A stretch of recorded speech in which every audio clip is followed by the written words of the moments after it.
இவ்வளவு நாள் நீ ரேணுகாவை பாத்துக்கிட்டத எந்த கணக்குல சேர்த்துக்கிறதா? உசுர பணைய வச்சு தர்மம் வாங்குற கும்பலோட போய் உட்காந்து அவங்களோட சோறு சாப்பிட்டு கஷ்டப்பட்டு அவளை கூட்டிட்டு வந்தியே, அது ஞாபகம் இல்லையா உங்களுக்கு? பத்தாததுக்கு அவளுக்கு மட்டும் இல்லாம அவ அப்பனுக்கும் சேர்த்து சோறு போட்டியே, அதுவும் மறந்து போச்சா அவங்களுக்கு? விடுங்கண்ணே, அப்படியெல்லாம் பேசாதீங்க.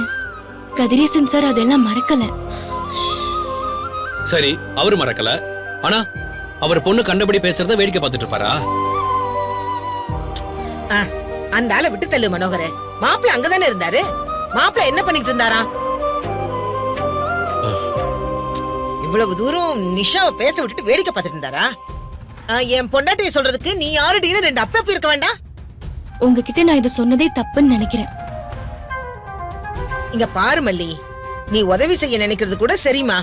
ஆனா உதவி செஞ்சுட்டு இப்படி கடைசியில் அவ பேர் வாங்கிட்டு வந்து நிக்கிறியே, அததான் என்னால தாங்கிக்க முடியல.